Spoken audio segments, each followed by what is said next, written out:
మన ముకుందాలో లాంగ్ హారాల పండుగ నవంబర్ 8 నుంచి 16 వరకు ఫ్లాట్ 9.99% VA తో వివరాలకు సంప్రదించండి.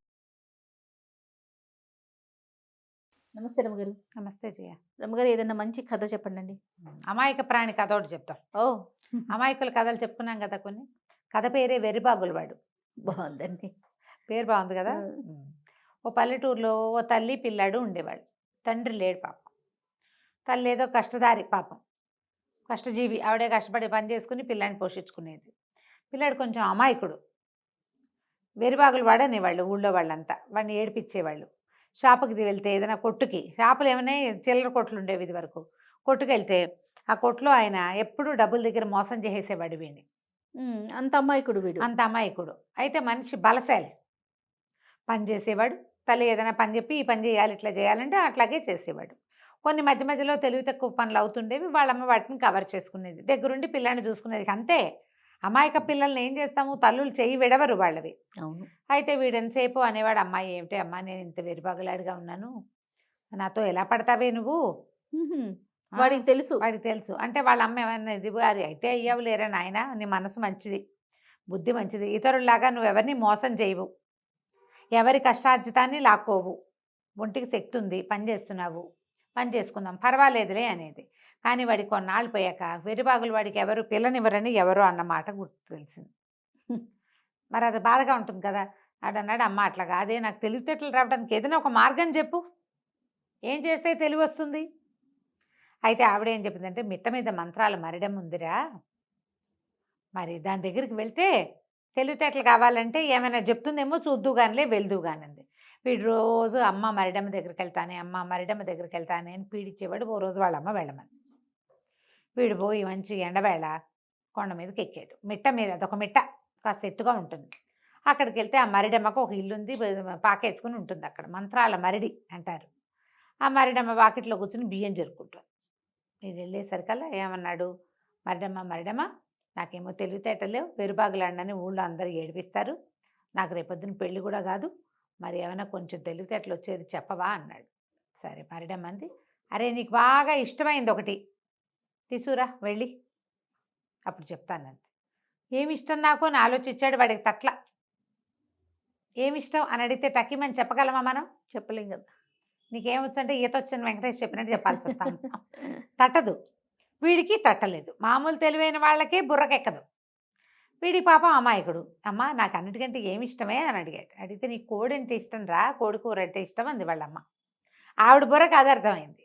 వీడేం చేశాడు, వాళ్ళ పెరట్లో కాసిన కోళ్ళు ఉన్నాయి, కోడి పిల్లలు చేసేవాళ్ళు, మరి పేదవాళ్ళు కదా, ఏదో రకంగా సంపాదన ఉండాలిగా. అయితే ఓ కోడిని పుచ్చుకొని వెళ్ళాడు. వెళ్ళేసరికల్లా ఆవిడేమంది, సరే కాళ్ళు లేకపోయినా నడిచేది ఏదో చెప్పు అని అడిగింది. అని ఆలోచించాడు. తట్లా వీడికి, వాడికి అంత బుర్రేది, కాళ్ళు లేకుండా నడిచేదేదో తెలియలే. అయితే ఈ కోడి నీకు ఇష్టమైంది కాదు, తీసిపోదిన్నాను, వెళ్ళిపో, ఇష్టమైంది తీసుకుని రా మళ్ళీ అంది. వీడు మళ్ళీ కిందకి వెళ్ళాడు. వెళ్ళేసరికల్లా ఏమైంది, కిందకి వెళ్ళిన కొద్ది రోజులకి, 2-3 రోజులకి వాళ్ళ అమ్మకి అనారోగ్యం చేసింది. వాడు ఆ పని ఈ పని చేసుకుని వచ్చేసరికల్లా తల్లి కాస్త కన్నుమూసేసింది. అయ్యో, వాడు తెగ ఏడ్చాడు. పాపం అమ్మ లేకపోతే నా జీవితం ఏమిటి అని ఆలోచిస్తుంటే వాడికి తట్టింది. ఏమిటి, నాకు నీకు తెలివితేటలు లేవు, నువ్వు వెరుబాగులాడివి, నా తర్వాత నువ్వు ఎలాగురా అని బాధపడేది వాళ్ళమ్మ. ఇప్పుడేమో అమ్మ కాస్త పోయింది. ఇప్పుడు అమ్మ పోవటం వాడికి చాలా బాధగా ఉంది. అంటే అమ్మే నాకు అత్యంత ఇష్టమైంది అనమాట, కోడి కాదు నాకు ఇష్టం, మా అమ్మే ఇష్టం అని ఏం చేశాడు, వాళ్ళ అమ్మ కళేబరాన్ని ఓ సంచిలోకి ఎక్కించుకుని దాన్ని భుజాన్ని వేసుకుని మిట్ట మీదకి వెళ్ళాడు. వెళ్ళేసరికి అలా మిట్ట మీద మరిడమ్మ తలగొక్కుంటూ ఏదో పని చేసుకుంటాను. వీరు వెళ్ళి అడిగాడు, తెలివితేటలు వస్తాయన్నావు కదా, ఇగో నాకు అత్యంత ఇష్టమైంది మా అమ్మేను, మా అమ్మని తీసుకొచ్చాను ఇదిగో అన్నాడు.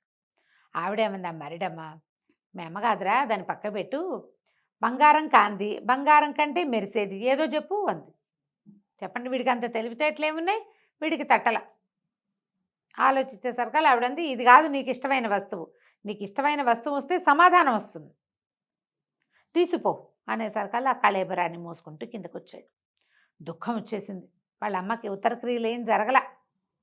ఈ పని కోసం వాళ్ళ అమ్మ బతుకుండా, అంటే చచ్చింది అప్పుడే, ఇంకా మట్టిలో కలిసిపోకముందే తనకు తెలివి వచ్చేస్తుందేమో అని ఆశపడ్డాడు. ఆ తెలివి దగ్గరలో లేదు. ఏడుస్తూ అడవి మధ్యలో కూర్చుని ఉన్నాడు. కొంచెం వాళ్ళ ఇంటికి మెట్టకి కొంచెం గ్యాప్ ఉంది, మధ్యలో అడవి ఉంది. ఏడుస్తుండేసరికల్లా ఏమైంది, ఆ దారి పోతున్న ఒక పల్లెటూరి పిల్ల తాగింది, చక్కగా ఉంది, చూడు చక్కగా. ఎవరు ఏమిటి అని అడిగింది. ఎందుకు ఏడుస్తున్నావు, ఇదేంటి అయిపోయింది, ఏమైంది ఏమిటి అంటే వీడు మొత్తం కథ అంతా చెప్పాడు. నాయనేమో ఇలాంటి వాడిని, మా అమ్మేమో అలా అంది, మరిడమ్మేమో ఇలా చెప్పింది, కాళ్ళు లేకుండా పరిగెత్తేది కావాలంది, అదేదో చెప్పంది, నాకు తెలీదు. బంగారం కంది, బంగారం కంటే మెరిసేది చెప్పంది, అది కూడా నాకు తెలీదు. నేనేం చేయను అని ఏడ్చాడు. ఏడిస్తే ఏముంది, కాళ్ళు లేకుండా నడిచేది నది, బంగారం కాంది, బంగారం కంటే మెరిసేది సూర్యుడు. అయినా నువ్వు ఏడవబోక, నేను ఉంటానులే, మీ అమ్మ లేకపోయినా నాకు అమ్మ నాన్న లేరు, పొట్ట పోసుకోవడానికి మీ ఊరు వైపే వస్తున్నాను, ఏదైనా పని చేసుకుందామని. నన్ను పెళ్లి చేసుకుంటావా, నేను నీతోటి ఉంటాను, మీ అమ్మలాగా బాగా చూసుకుంటాను అనేసరికల్లా సరే ఒప్పుకున్నాడు. మళ్ళీ అమ్మని మోసుకుంటూ పోయారు ఊళ్ళోకి. అమ్మకు ఉత్తర క్రియలు చేశారు. కొద్ది రోజులు ఆ పిల్ల వీడి దగ్గరే ఉంది, పెళ్లి చేసుకుంటానని ఊళ్ళో చెప్పాడు. ఇద్దరికి పెళ్లి చేసుకున్నారు. ఇద్దరు కలిసి పని చేసుకునేవాళ్ళు. కానీ వీడికి తెలివితేటలు లేవన్న దిగులు మాత్రం పోల. ఏదో ఒక సందర్భాల్లో వేరుబాగులాడని అనేవాళ్ళు. అయితే ఏమన్నాడు, ఏమే నాకు ఇప్పుడు తెలిసింది, మా అమ్మ పోకముందు మా అమ్మ అంటేనే నాకు పంచప్రాణాలు, ఇప్పుడు నువ్వంటే నాకు పంచప్రాణాలు. మరిడమ్మ ఏమంటుంది, నీకు ఇష్టమైన దాన్ని తీసుకురమ్మంటుంది, నువ్వే కదా నాకు ఇష్టం, ఓహో, నువ్వు నాతో రా, మరిడమ్మ దగ్గరికి వెళ్దాం, ఈసారి ఏం అడుగుతుందో చూద్దాం, చెప్పగలనో లేదో చూస్తాను, ఎప్పటికైనా ఓసారికైనా చెప్పగలిగితే తెలివితేటలు వస్తాయి అన్నాడు. సరే పెళ్ళాం సరేనని వెళ్ళింది. ముందు 2 సమాధానాలు వీడికి తెలుసు. మంత్రాలు మరిడమ్మ ఆల్రెడీ అడిగింది, మళ్ళీ అడగదు. తీరా పైకి వెళ్ళాక ఏమైంది, మరిడమ్మ నాకు ఇష్టమైంది తెమ్మన్నావు కదా, ఇదిగో నా పెళ్ళాము, ఇదంటే నాకు పంచప్రాణాలు, నాకు తెలివితేటలు వచ్చే మార్గం చెప్పవా అన్నాడు. అనేసరికల్లా మరిడమ్మ అంది, సరేరా, మొదట కాళ్ళు లేనిది, తర్వాత 2 కాళ్ళు, ఆ చివరికి 4 కాళ్ళు వచ్చేది ఏదో చెప్పు. మొదట కాళ్ళు లేకుండా ఉంటుంది, తర్వాత 2 కాళ్ళు వస్తాయి, తర్వాత 4 కాళ్ళు వస్తాయి, ఏమిటో చెప్పంటే ఏం చెప్తారు. వాడు బుర్రకు ఒకటి వాళ్ళ ఆవిడ రహస్యంగా కప్ప అని చెప్పింది. కప్ప మొదట చిరుకప్ప మెల్లిగా కదా కప్ప రూపాంతరం చెందుతుంది, దానికి మొదట కాళ్ళు ఉండవు, తర్వాత 2 కాళ్ళు వస్తాయి, చివరికి వస్తాయి 4 కాళ్ళు కొంత టైం గడిచాక. అందరిలాగా ఒకేసారి 4 కాళ్ళతో పుట్టదు కప్ప. ఓహో, కప్ప మనకు తెలియాలిగా, బయాలజీలు జువాలజీలు తెలిస్తే కానీ కొన్ని విషయాలు తెలియవు.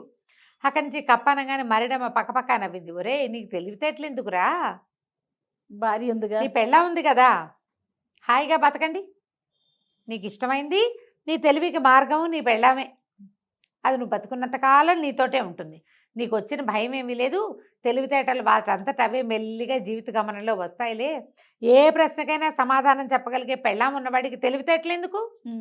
బాగుంది. అక్కర్లేదు, పెళ్ళామే నీ తెలివి, మీ ఆవిడని తీసుకుని పోరా. వాడు సంతోషంగా నాకు తెలివితేటలు వచ్చినట్టే అని ఆనందించి, తెలివితేటలే కదా పెళ్ళాం అంటే, పెళ్ళాం ఉండటమే తెలివి. పంచాయతగాని వాడు ఏం చేయాలి, పెళ్లి చేసుకోవాలి, నువ్వు చేసుకున్నావు కదా అనేసరికి ఆ అబ్బాయిని వెంట పెట్టుకుని భార్య చక్క రాధ కిందకు వచ్చేసింది. తర్వాత వాళ్ళిద్దరూ హాయిగా బతికారు. ఆ తర్వాత వాడు ఎప్పుడు నేను వెరుబాగులు వాడిని, నాకు తెలివి లేదు అని బాధపడలా. ఎవరైనా ఏదైనా అడిగితే మా ఆవిడని అడిగి చెప్తా అని చెప్పేవాడు. సిగ్గుపడకుండా, మొహమాటం లేదు, ఇంకా హాయిగా ఉంది, సమాధానాలకు గోల లేకుండా. కథ కంచికి మనం ఇంటికి. నమస్తే రమ్మ గారు. నమస్తే చెయ్య.